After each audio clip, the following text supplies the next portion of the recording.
The Blue Jays won, so at least something went well today.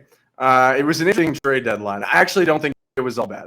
I think the Blue Jays made some good moves, some opposite of good moves, but we're going to talk about it because it's the most exciting thing going on in baseball right now. Actually, this is because it's Locked On Blue Jays, and it starts right now. You are Locked On Blue Jays, your daily Toronto Blue Jays podcast. Part of the Locked On Podcast Network, your team every day. Welcome to Locked On Blue Jays. Thanks so much for making us your first listen every day. He is Matt Bonaparte. I'm Ben Schulman. You can listen to us on, where can you listen? Apple Podcasts, Spotify, Stitcher, Odyssey, YouTube, Locked On Jays. You can talk to us at Locked On Jays Twitter. You can email us, the communication of the future. We have an email, by the way. LockedOnBlueJaysReal@gmail.com. REAL. I don't know if we have any new emails. I just said we have an email. Oh, we have an email. I thought you just meant like we have an email. No, we've got. You want me to read it right now? Should we off the top? Is it trade deadline related? Yeah, let's just do an off the top. I don't know. I haven't read it. All right, we're gonna do trade deadline, but we're men of the people. This is a email. We have two emails. Wow. Both of them from people who have already emailed us. So we totally appreciate it. Email us as much as you want. Hello, Bones and Ben. I think one of you said near the beginning of the year, Ben, that it's World Series or bust this year. I'm sure the players feel definitely that way too. Bones. Yeah, it's 100% me. However, in my opinion, winning a series would mean that this season is a success. Beating the Astros or Yankees in the second round would be a huge success. There are a few reasons why I think this. After narrowly missing the playoffs last year, making it this year and advancing would be significant progress. Also, I would count this as the first postseason berth for this group. Vlad, Bo, and Kirk were still developing in 2020, and the pitching has completely turned over, not to mention the shortened season and expanded playoff format.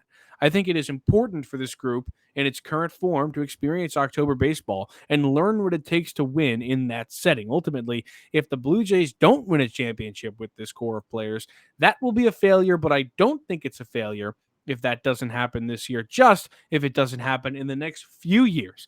What would you consider to be a successful result for this team? Making the playoffs, winning a series, the pennant, winning the whole dang thing? This podcast makes my boring work days a bit better. Keep up the good work, boys, and go Jays. Ian, we appreciate that. A success in my eyes is success in the playoffs. So if they get that, they're success in my book. Very vague from you. Well, kind of vague. I like winning. I like winning world championships. That's what I like. Yeah. Well, the Blue Jays have won 2, not 27. I actually really wholeheartedly agree with Ian. I would like for the Blue Jays to get out of a round, and the first round's 2 out of 3 this year, right? Because it's a weird format now. Extra team. Yes, the first round is 2 out of 3. And then you play I don't know. It's weird now. Yeah, it's like, to me, it's kind of like the wild card game. If you lose in the wild card game, you technically made the playoffs, but you didn't really play in the playoffs. Honestly, for this group, I think success is making it to the championship series. That's where they should be. Require beating one of the Astros or Yankees. Correct. And I mean, this is a really talented group, man. Yeah. What more do you want? Here's my question. I think this kind of plays into trade deadline. If this isn't the group that's going to do it, what more do they need? I mean, you've made the pitching moves last year with Barrios. You signed Kikuchi. You've got this great young core. What more do you need? They should be able to make to the championship series. But I just think playoff experience is invaluable, and I agree with Ian. I don't really count the 2020. Playoffs. It was a whole weird year. I agree with that too. I totally agree. They wouldn't have qualified. That's a Mickey Mouse year. So if they went in 1 or 2 out of 3, if they lose in 5 games to the Astros, I'm not going to get mad at them. Do I think they're capable of winning? Yeah.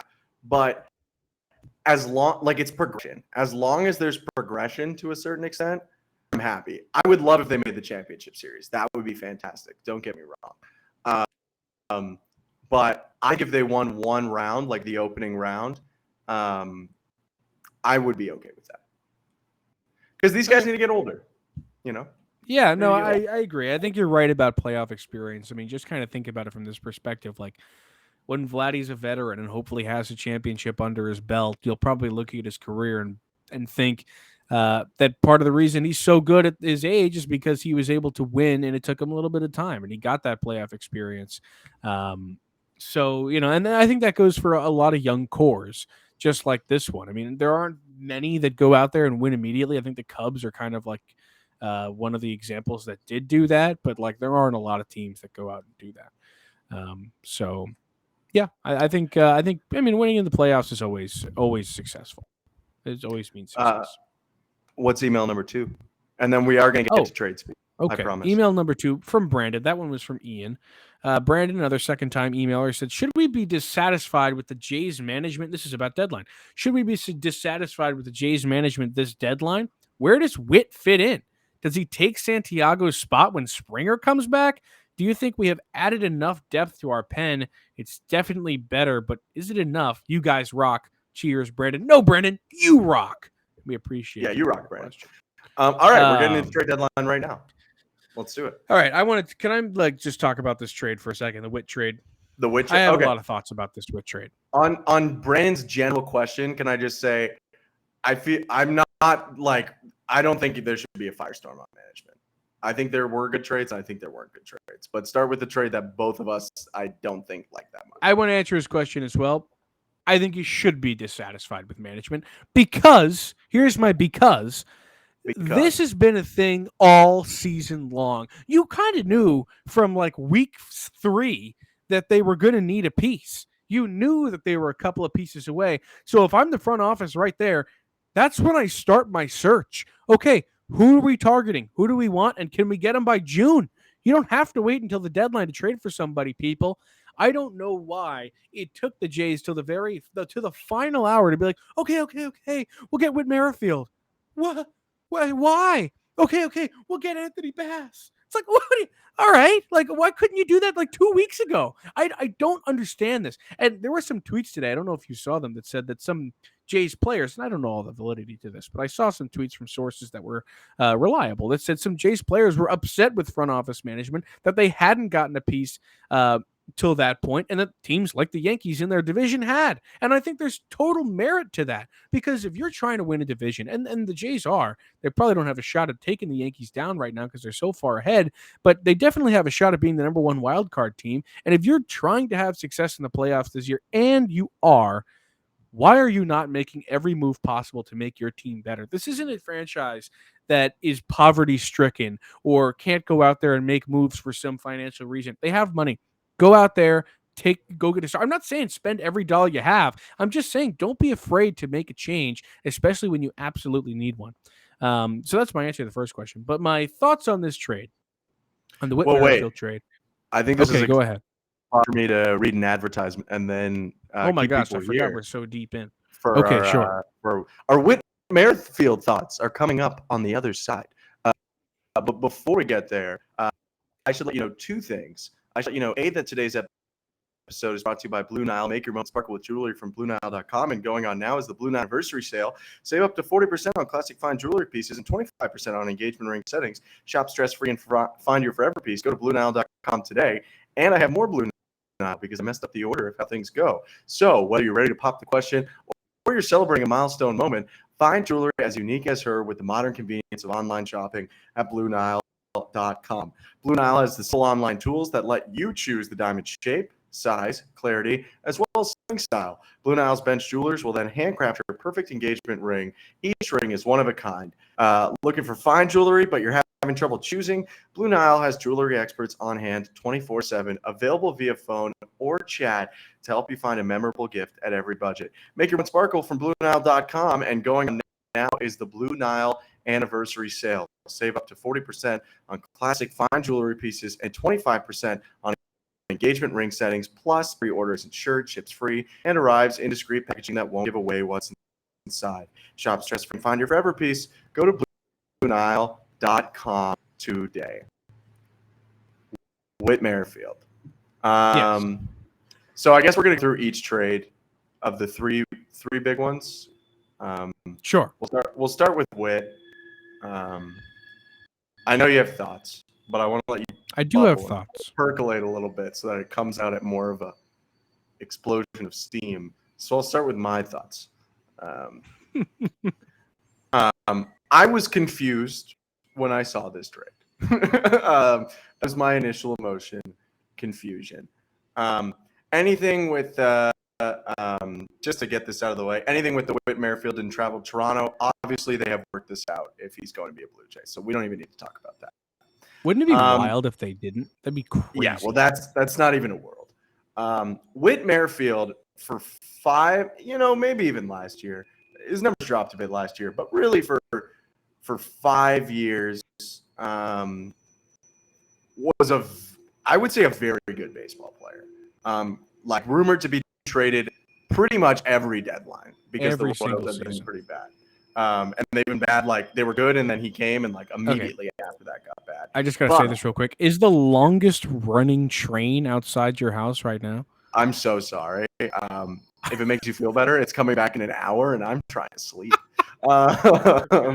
So I really apologize to the listeners. My windows are closed. This train is way across a parking lot. Like it's the oldest rails. The screech.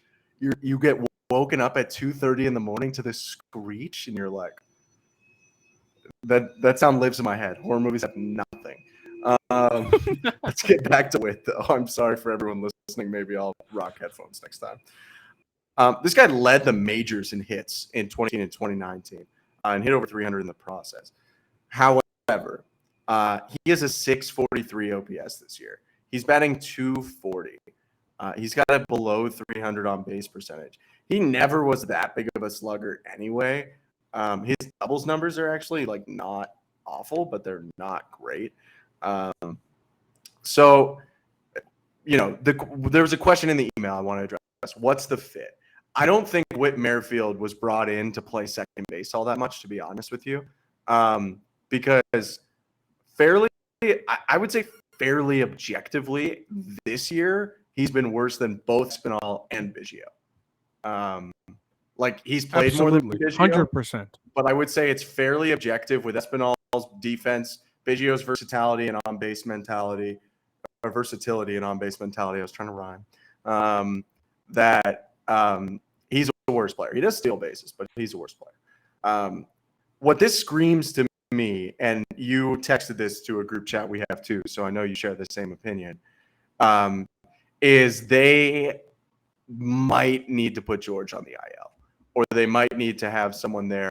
Absolutely. Which I will 100%. Say, I think I said yesterday, I want that. You did. Like I want them to bring an outfielder in and put George on the IL, even if it's just pain tolerance. Yeah, that's the thing. And especially not this guy because of what you gave up. I mean, we've covered Samad Taylor on Prospect Roundup. This is a top 30 prospect for the Blue Jays who's like played well this year. Max Castillo is a dude. He's been really good. I don't have the numbers in front of me, but he's good. He's young. They could have put him in the bullpen like at the very end of it for the playoffs, and I would have been cool with it. He had club role. So I'm not in love with Whit, even though like if you look back past a year, you could convince yourself on it. But I'm really not in love with the package. If you're going to get Whit, I thought they could have done it for cheaper, but I guess not. I saw this trade while I was watching MLB Tonight's trade deadline special. Mark Feinsand comes on the screen at 6:01 or 6:02 or whatever it was. Yeah, and he goes, "Whit Merrifield has been traded. I have no idea to where." And I was like, well, that doesn't help. And I was at no point was I like, this is the Blue Jays. I didn't for a second think that the Blue Jays had swooped in to get Whit Merrifield. I mean, a peculiar player to be targeting. Like Ben said, you look at this guy's stats, he's not exactly a world beater. A lot of underwhelming stuff when it comes to his baseball reference page. None of what he's good at has been there this season. I mean, this guy's a contact guy through and through. Ben said it 2 times, led the majors in hits 2018 and 19, 192 hits in 18, 206 in 19.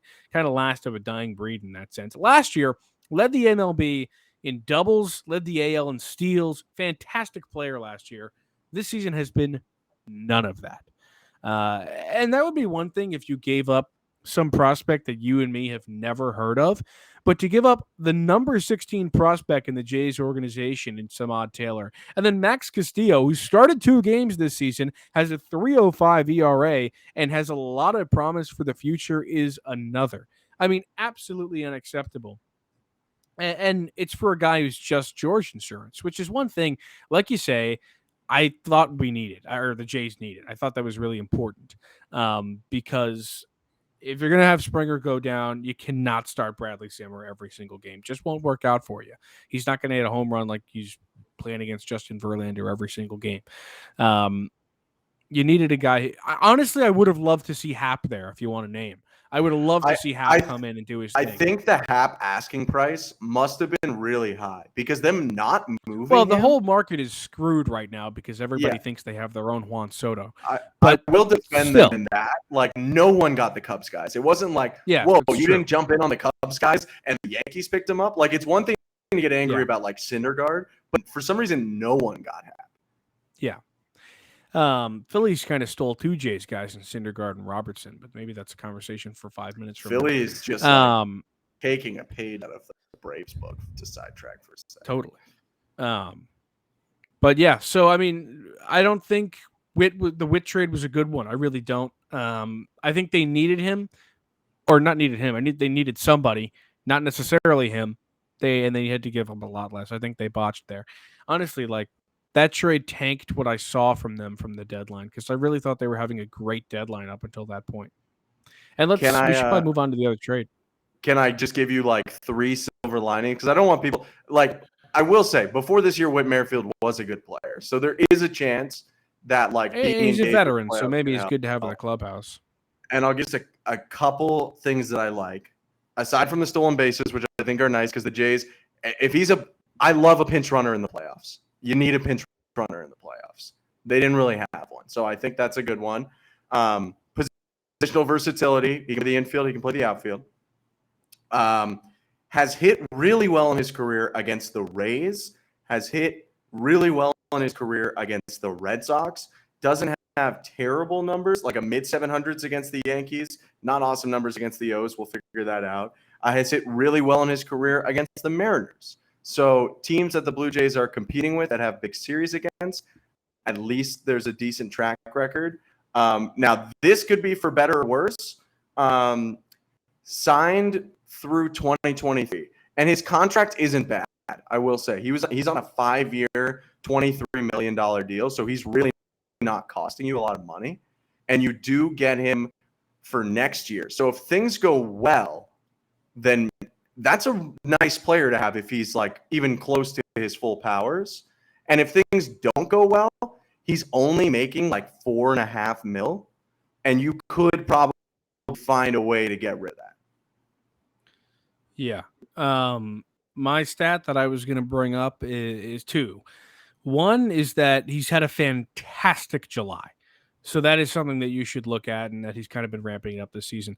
He had a 141 average in April and March, a 265 average in May, a 252 average in June, and a 286 average with an 860 or an 826 OPS in July. So he has been ramping it up, and he's been getting better and better as the season gone along. So that has been something that you should keep your eye out on. Or what's the saying there? I just totally keep your eye on. That.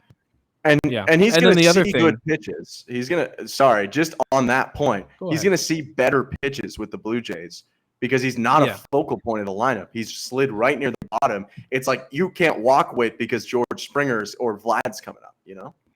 The other interesting thing is that if you look at it, I love looking at leverage stats because I find them really interesting. Leverage stats is basically there's 3 different leverages. low, medium, and high. Low leverage is top of the first, nobody out or whatever. Medium is like there's a guy on and there's an out or something like that. Then high leverage is like bases are loaded, whatever. Whit Merrifield, I'm willing to bet without looking at any other stats from any other players. I bet you that he is the worst hitter in low leverage situations in all of baseball. I almost guarantee it. He hits I'm looking at the 145, numbers. 192 on base percentage, a 168 slugging with a 359 OPS in low leverage situations. That is insanely bad. Like, it's hard to be that bad. That's with nobody on, nobody out. Like, the guy cannot hit the baseball. If there are guys on base, though, he gets a lot better. Medium leverage situations, the guy's a 300 hitter with an 806 OPS. I mean, that is one end of the spectrum to the other. And in a high leverage situation, he's kind of middle of the. I mean, he's better than nothing. So, I mean, he's pretty darn good in medium and solid in high leverage, a 258 average in high leverage with a 737 OPS. So as the stakes get higher, he gets better. And I think it's crazy that he's that bad when there are no stakes. But I don't know, maybe the pressure is what needs to get him going. So don't let us, talking bad about this trade get you down on Whit, because he could be a good player and there are potential upsides and silver linings in him. But we should probably move on to the other trades because we don't have a lot of time left. We should. Do you have an advertisement? I got to read an ad real quick, though. All right. BetOnline. BetOnline.net is the fastest and easiest way to check in on all your betting needs. Find all your favorite sports and events at the #1 online source for odds, lines, and games. Find reviews and news of every league, including Major League Baseball, NFL, NBA, NHL, combat sports, esports, and even golf. BetOnline.net continues to be the top online resource for all your sports wagering information, from live in-game betting, scores, and podcasts. They have you covered. Head to BetOnline today or use your mobile device to learn more about the trends in action. BetOnline, where the game starts. Pow. All right. Next trade I think we'll talk about is the Anthony Bass trade. By the way, we're not going to cover Jeremy Beasley traded to the Pirates for cash considerations, but I feel for you, Bones. I didn't see that. That's my guy. Yeah, he's a Pirate now. He's reunited with Heineman. He's reunited with Heineman. That's sad, man. I didn't know that. So the Blue Jays traded Jordan Groshans, a former first-round pick, and a player to be named later, for Anthony Bass and Zach Pop. I really like this trade. I actually really like this trade. I know Anthony Bass isn't the sexiest name out there. He has been nails this year. And I went to look at his game logs to see the leverage that he was pitching in. And like 7th inning. So it's not like nothing, he's not like it's a lopsided exactly game. What the Jays need. Yeah, he's a 7th inning guy who's got a 1.40 ERA. Has pitched in Toronto, knows the pitching coach, knows the staff. Pete Walker's his name, by the way. And I really like this for the Blue Jays. And then Zach Pop, always love bringing a Canadian back when possible. So that's nice. An aptonym is a name that fits you. So like there's a guy in my league, Drew Swift, who's really fast. His last name is a good aptonym because he's Swift. Zach Pop's got an opposite aptonym, like a disaptonym. Pitchers don't want Pop. Because to me, I associate that with hitting. But Pop's having a decent year, like 3.5 ERA. I would rather him, like, Pop could take Trevor Richards, Gonzo, or at least move him back. So I think, and look, Jordan Groshans is a bit of a hefty fee because he was a first-round pick. But at the same time, Jordan Groshans is like a left side infielder, and they just don't need that. They have Chapman for a few years and Bo for like the foreseeable future. So while, it's tough to give up your 12th round pick or 12th overall pick from a couple years ago, he was having like not a great year at AAA, and I just don't think they needed him. I think this was a perfect use of his prospect value.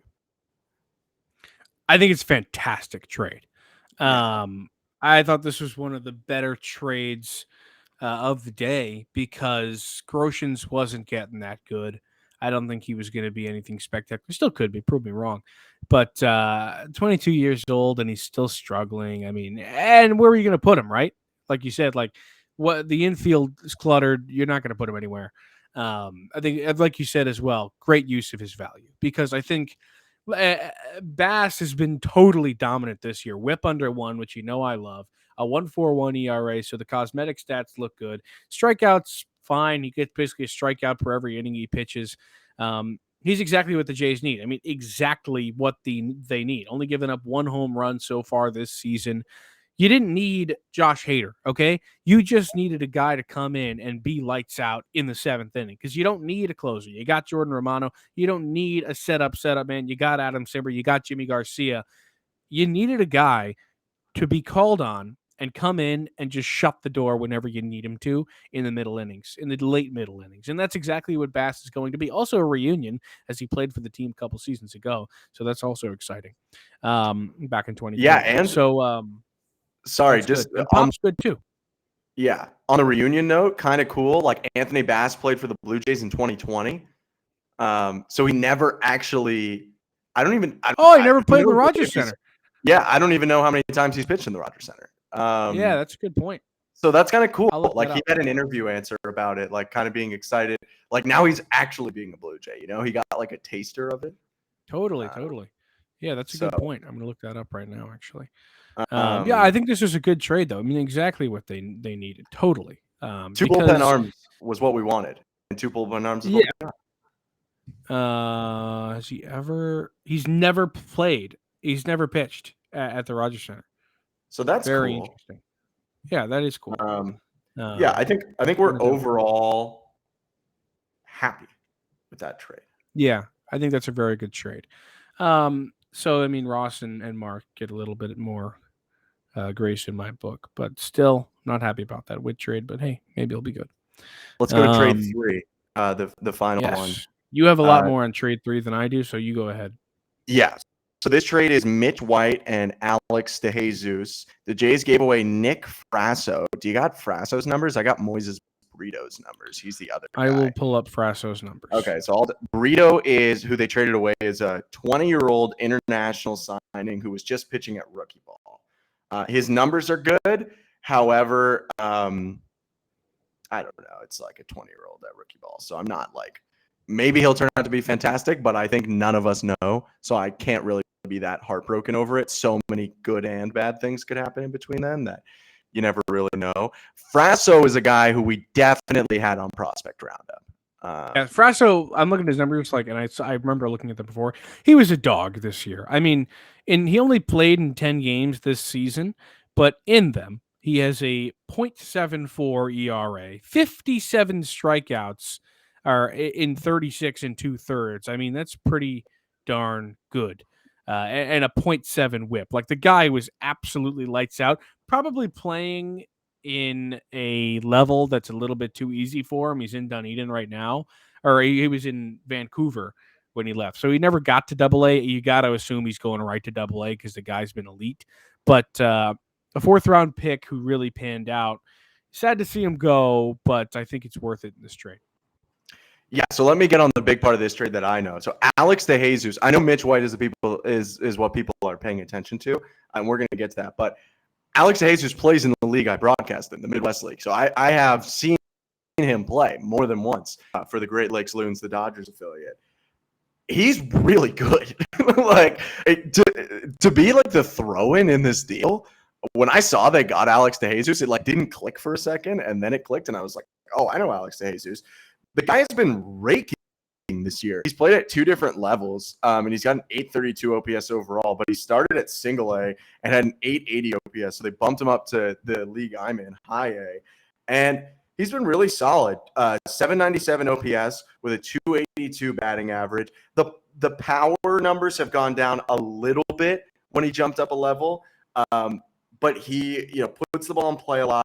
He plays pretty good defense. It says shortstop, third baseman.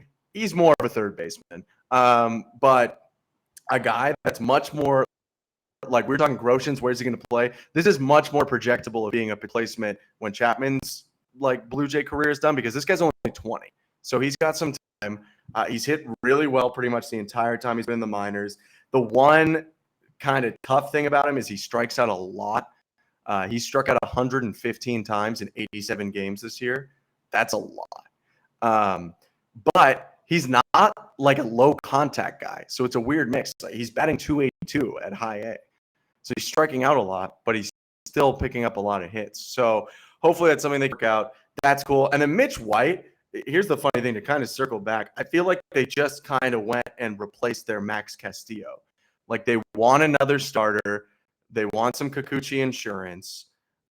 Mitch White has started 10 games for the Dodgers this year and pitched well. Obviously, he's older than Castillo, so it's like more of locking down, like, you know what you have. I don't hate it. I mean, I don't think it's like earth-shattering, but he's a competent pitcher that has pitched both out of the rotation and the pen. And whether you bring him up to the pen or if he's just a safety option for the rotation, you know, I do have today, when you're listening to this, Yusei Kikuchi as my hype train, so we'll see how that goes. But if it doesn't work out, I wouldn't, like, looking at the numbers, I'd be lying if I looked at much more than that from Mitch White. It seems like he could hang in there and be a serviceable fifth starter. Yeah, I mean, and that's kind of what you hope. Not necessarily, and those guys could always turn into. I love, you know, it's sad at the time, but I love the story of a failed starter into an elite bullpen guy. So maybe that happens. You never really know with those guys. So I think you should be happy and excited about the Dejesus news, because I'm taking it from your word that this guy's pretty darn good. The 33 stolen bases is what jumps off the page to me. I mean, you've got a guy who's just stealing bases left and right. I know the analytics say it's like dumb or something, but I so don't care. Like, I so don't care. I love stolen bases. So I'm amped about that if I'm following this pretty closely. So I mean, overall, what do you give the Jays on trade deadline day? So before I get my grade, I'll preface, like, I don't hate the deadline. I really don't think they did a terrible job. Like, I think a lot of people think that. I think they filled a lot of the needs we wanted them to fill. They got it. They got another starter in case the Kikuchi stuff doesn't work out. They added 2 bullpen arms. I don't understand what the Whit Merrifield thing was, but they filled that need. I don't know, like a C+, B- range. Like, they didn't have the Mets deadline. Like, I would have, The Mets was terrible. Even though I was banging the table for Michael Givens, like, it wasn't inaction. They didn't go get a star, but they had action. Like, they were just doing nothing. So I thought there was going to be more, but I still think they did a decent job. So I'm going to land B-. I'm a little bit more harsh than you, just because I think that the expectation was higher, and always the expectation is always high for fans, right? That's always the story. But I do think that the need was higher than what they delivered on. I think, you know, honestly, looking at Whit's advanced stats, I actually am a little bit higher on him than I thought. But I'm going to give him a C for the day. I do think both of us talked ourselves a little bit more into Whit than we thought. We definitely talked ourselves in. I am perplexed still by those leverage stats, but it is what it is. We got to end this pod. I will say I looked at his career splits, and the leverage stats are much different in his career splits. He's really good in high leverage, and he's like whatever in low leverage. He's like a 720 OPS or something, so it's not terrible. Yeah. The Blue Jays won also, but we don't really. I mean, good job, Kevin Gausman. Vladdy's hot. Let's keep rolling. But appreciate you making Locked On Blue Jays your first listen today.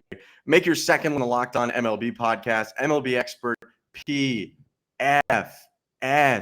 Paul Francis Sullivan brings humor, passion, and a unique perspective to every team and the biggest stories around the league. Follow the #1 daily league-wide podcast, Locked On MLB, on Odyssey app, YouTube, and wherever you get your podcast. Shout out to all my team caps who were traded today. Whose autograph you got for our YouTube? Asa Lacy. Nice. I got Corey Rozier, future Red Sox. Excited to see it. It's a good. I like that signature. Yeah, it's a good signature. A little X on the top and all that stuff. Kind of nice. Cool. Yeah. But yeah, trade deadline, involves real people too. So trades are sad sometimes. But Thank you for listening. We're going to be back tomorrow. We'll have our series recap and we'll preview the next one. Peace.